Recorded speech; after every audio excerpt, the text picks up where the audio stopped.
Good morning or good afternoon, depending on where you are in the world. I hope that you are well. Quick video today on the topic of inheritance taxes. It might not be something that many of you have ever really thought about, because for lots of people it doesn't apply. But for lots of us, it does apply, and it's really important to understand whether it does or not. Okay, so what is it? Inheritance tax is a tax that is placed on an estate upon the death of the owner of that estate, in simple terms. And it can be a big problem for a lot of people, particularly if you're from the UK, like I am. Okay, so the first thing that we're going to look at is who taxes it? Who is the person that's going to tax the estate? Okay, so there's two things that you need to consider when you're looking at that. So the first thing is the location of the asset that you own. Okay, so this is nothing to do with you, this is to do with the asset itself. So is the asset in a place which levies inheritance tax on assets in that country? So for example, if I am from the Gulf, which is where I'm sitting at the moment, and I own a house in London, which lots of people from the Gulf do, then if I decease, or when I decease, will the UK government tax that asset? The answer is yes, they will, in that very simple example. But of course, different countries are going to be different, so understand the taxes in the country where your assets are and whether they are impacted. Secondly, understand taxes that are applied on you as an individual, regardless of the country that you are living in. So under UK law, we call this domicile. Other countries will call it other things. Do not get domicile and residency confused. So I am British, I live in the Gulf, as I mentioned a moment ago. I am married to a lady who is also from the UK and also lives in the Gulf with me. If both of us deceased tomorrow, then would assets that we own, either here or in the UK, still be liable to UK taxation? The answer is yes, they would. Despite the fact that I am resident here and have been resident here for quite a long time now, I am still domiciled in the UK. Please do not assume that those things are the same. It is a common misconception and it is not good for financial planning. As a side, if you are a UK domiciled individual or an individual that's domiciled in a place where inheritance tax is levied, but you are married to somebody who is not domiciled in the same place as you are, or domiciled in a place where there's no inheritance taxation levied on assets at all, then potentially you may have financial planning advantages.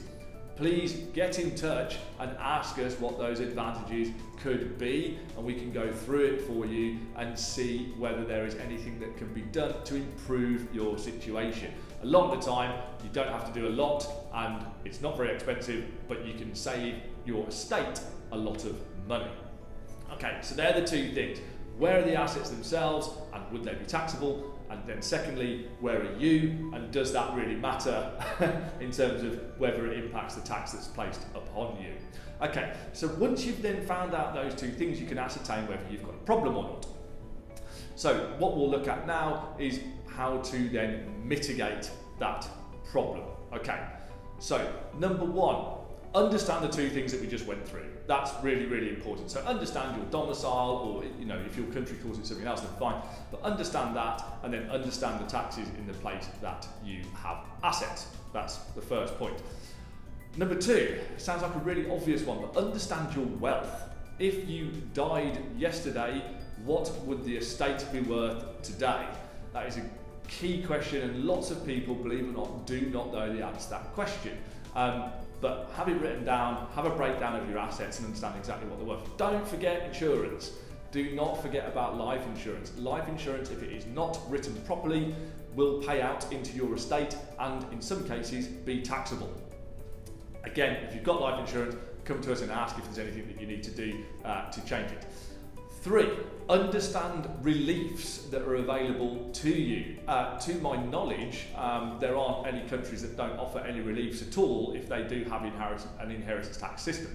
So in the UK, for example, you've got something called the nil rate band, you've then got something called the residence nil rate band, and as an individual you can get up to about £500,000, well not about exactly £500,000 in the current tax year, if you leave your main residence to your children. If you're married to somebody who is also domiciled in the UK, like I am, then that figure can be doubled. So understand those reliefs.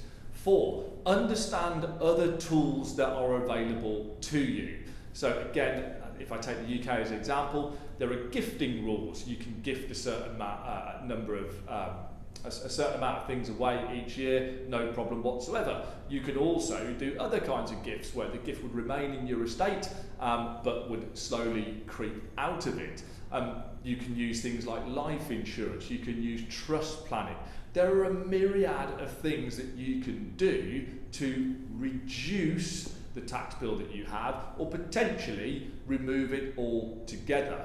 And you need to understand exactly what those things are if indeed you have a problem in the first place. So I would say, in summary, let's understand whether there is a problem at all, and if there is, what the scale of it is. Secondly, let's understand what reliefs are available to us organically so that that problem can be reduced.